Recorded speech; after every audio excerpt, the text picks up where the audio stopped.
à ce moment de la naissance, la clé fondamentale, c'est le lait de maman. Et pourquoi? Parce que le lait de maman, c'est une logique, je dirais, naturelle, comme le lait de la vache est fait pour son veau, de la chèvre pour le chevreau et de la brebis pour son agneau. Eh bien, le lait de la maman est fait pour le bébé. Et qu'est-ce qu'il y a dans ce lait de la maman?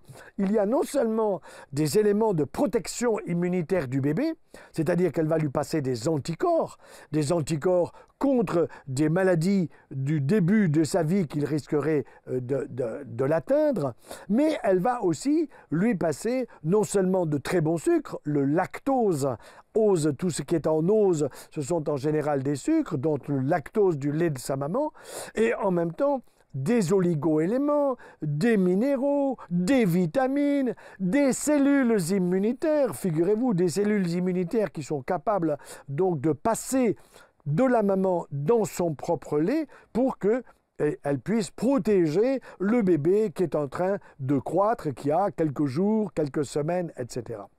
Et ce qui est absolument extraordinaire et qu'on oublie trop souvent, c'est que dans le lait de la maman, il y a 7 merveilles. Quelles sont-elles?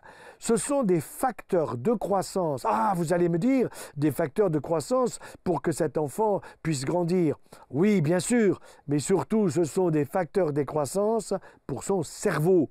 Ce sont des facteurs neurotrophiques. Vous entendez? Neuro, système nerveux, trophique. Trophicité, ça veut dire nutrition.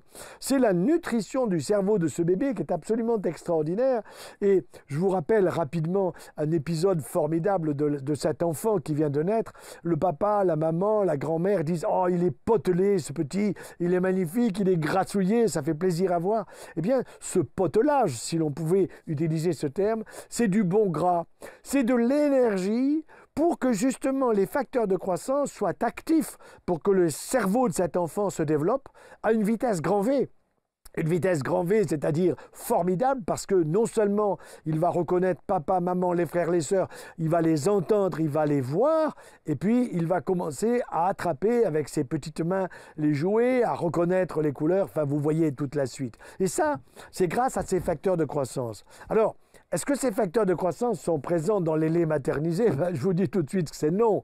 Pourquoi? Parce que si on sait à peu près qu'ils existent, on ne sait pas pour l'instant les isoler. Ça, c'est de la recherche.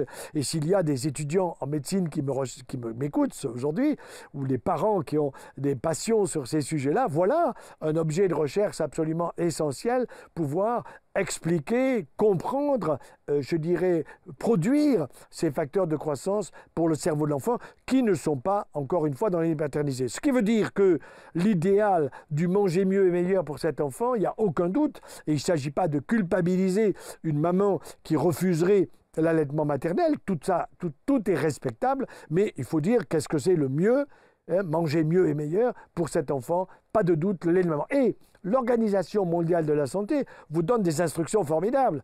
Je ne suis pas toujours en accord avec ce qu'ils disent, mais là, cette fois, c'est juste. Qu'est-ce qu'ils disent? Ils disent que l'idéal, c'est un allaitement maternel de 6 mois intégral. Pourquoi 6 mois? Parce que à partir du 4e, 5e, 6e mois, ce bébé commence à avoir des dents. Bon, il n'est pas question qu'il aille vous mordre le mamelon et vous faire mal et vous créer des fissures. Bon, donc il dit 6 mois intégralement. Donc là, il n'y a aucun doute là-dessus. Il y a tout ce qu'il faut pour qu'il grandisse normalement. Et ensuite, il dit 1 année, matin et soir. C'est-à-dire, maman part au boulot. Bon, eh bien, avant de partir au boulot, elle donne ce que j'appelle le petit apéritif à bébé. Un petit coup d'allaitement maternel, elle rentre du boulot, eh bien, elle va donner un autre petit coup, donc matin et soir. Avec ça, cet enfant est protégé pratiquement pendant 1 an et demi, donc jusque vers la 2e année. Et je voudrais insister sur un point capital, c'est que l'immunité de cet enfant, c'est-à-dire les défenses immunitaires, les pédiatres me l'ont appris, je ne suis pas moi-même pédiatre, mais je suis capable de les interroger, eh bien, ils m'ont appris que le système immunitaire de l'enfant, il est mature, c'est-à-dire il est arrivé à maturité à l'âge de 18-24 mois. Formidable. Donc, à 18-24 mois, ce système immunitaire s'est constitué, il est capable de réagir en fabriquant face à une attaque venant d'un antigène, une bactérie, un virus, un champignon, un produit intrus pour son corps, il est capable de réagir en fabriquant ce qu'on appelle des anticorps. Bon,